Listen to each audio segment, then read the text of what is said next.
আসসালামু আলাইকুম প্রিয় শিক্ষার্থী বন্ধুরা, এবছর যারা এসএসসি পরীক্ষা দিবা বাংলাদেশ একাডেমির পক্ষ থেকে তোমাদেরকে স্বাগতম। বাংলা প্রথম পত্র পহেলা বৈশাখ থেকে তুমি কি পড়বা আমি বললে কি এই অধ্যায় থেকে প্রত্যেকটা অধ্যায়ের সাজেশন আমি অ্যানালাইজ করে তোমাদেরকে দিচ্ছি, যেগুলো দিব জাস্ট এগুলো পড়বা। ঠিক আছে, পহেলা বৈশাখ থেকে তোমার কোনো সিকিউ পড়ার দরকার নেই, শুধু এমসিকিউ পড়বা। কারণ বিগত সাল যখন আমরা দেখলাম, এই যে তোমরাই দেখো অ্যানালাইজ করি, প্রত্যেকটা বোর্ডের সবচেয়ে বেশি কি আসছে, জ্ঞানমূলক আসছে, মানে এমসিকিউ আসছে। বাট এই অধ্যায়টাও বেশি ইম্পর্ট্যান্ট নয়, মানে এই অধ্যায়টা দেখো আসে নাই ঢাকা, ময়মনসিংহ, রাজশাহী, দিনাজপুর, এমসিকিউ আসে নাই, সিকিউ আসে নাই।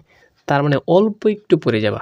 আমি যেগুলো দিচ্ছি শুধুমাত্রই কয়েকটা এমসিকিউ পড়ে যাবা, আর সিকিউর পড়ার কোনো দরকার নেই। ঠিক আছে, কারণ এখান থেকে কোনো কিছুই বেশি আসে নাই, অর্থাৎ এই অধ্যায়টা ইম্পর্ট্যান্ট কম। তারপরেও যদি এসে যাই, এজন্য আমি তোমাদেরকে মাত্র কয়েকটা এমসিকিউ দিচ্ছি, এগুলো দেখে নাও।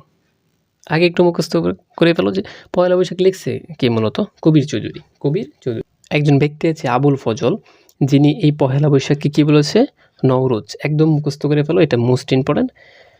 কে পহেলা বৈশাখকে নওরোজ বলেছেন? আবুল ফজল। ঠিক আছে, তারপর দেখো 1947 সালে ভারত বিভক্ত হয়েছিল, এবং কোন কারণে? এটার মূল কারণ ধর্মীয় একটা কারণে কি হয়েছিল, এই বাংলা বিভক্ত হয়েছিল, মানে ভারত বিভক্ত হয়েছিল। এই পহেলা বৈশাখ প্রবন্ধে একটা গ্রন্থ আছে আইনে আকবরী, এটা লিখছে মূলত কি, আবুল ফজল, এবং এটা লিখতে কত বছর লাগছে? এই যে দেখো 3.5 বছর লাগছে এটা। এই আমি যেগুলো দিচ্ছি জাস্ট এই কয়েকটা মুখস্থ করে ফেলো তুমি। এই বুর্জোরা কোন শ্রেণীর ব্যক্তি বা কোন শ্রেণীর মানুষের শখ? মূলত এটা হচ্ছে মধ্য শ্রেণী, যে এটা পড়বা একটু। তাহলে 1 থেকে মূলত 26টা এমসিকিউ দিচ্ছি, জাস্ট এগুলো একটু পড়ে নাও তোমরা। ঠিক আছে, আমি একটু দেখিয়ে দিচ্ছি। এই যে প্রত্যেকটা এভাবে দেখো, আমি তোমাদেরকে আরও সাজেশন দেবো। যদি তোমরা বলো যে স্যার আপনি সুন্দর করে বুঝিয়ে পড়িয়ে দেন, তাহলে তোমরা কমেন্ট করতে পারো, আমি বুঝিয়ে দেবো তোমাদেরকে। ঠিক আছে, ভিডিওটা লং হবে, তাই আমি তোমাদেরকে এইভাবে আমি দাগিয়ে দিচ্ছি যে মাত্র 26টা পড়বা। এই যে এই যে দেখো, হালখাতা ও মিঠাই বিতরণ কোন অনুষ্ঠানের গুরুত্বপূর্ণ একটা অংশ? এটা হচ্ছে নববর্ষ। ঠিক আছে, তারপর দেখো এই যে মোস্ট ইম্পর্টেন্ট, এটা ভালো করে তোমাকে পড়তে হবে। কারণ কি জানো, এই যে বুর্জুয়া যে বিলাস বলতে লেখক কি বুঝিয়েছে? ধনীর বিলাসিতা। ঠিক আছে, এই যে এখান থেকে 15 থেকে শুরু হয়েছে।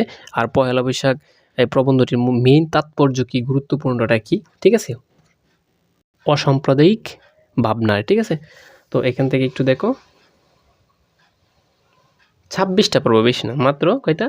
26টা এমসিকিউ পড়ে যাবা। কারণ যেহেতু বেশি ইম্পর্ট্যান্ট নয়, আমি যেগুলো দিচ্ছি মোস্ট ইম্পর্ট্যান্ট, জাস্ট এইগুলো একটু পড়ে যাবে, যদি আসে এইগুলার মধ্যে থেকে আসতে পারে। সো দেখা হবে তোমাদের সাথে অন্য লেকচারে। আর এই তথ্যগুলিটা ভালো করে দেখবা। সো যারা মূলত পিডিএফটা পেতে চাও, মানে আমার এই লেকচারের পিডিএফ যারা নিতে চাও, স্ক্রিনে দেওয়া নাম্বারে বা ভিডিও ডিসক্রিপশন বক্সে নাম্বার আছে, যোগাযোগ করতে পারো। ঠিক আছে, শুধুমাত্র 100 টাকায় তুমি পিডিএফটা নিতে পারবা, মাত্র কত? 100 টাকায়। আর যারা আমাদের কোর্সে ভর্তি হয়ে আছো অলরেডি, তোমাদেরকে আমি এটা ফ্রিতে দিয়ে দেবো।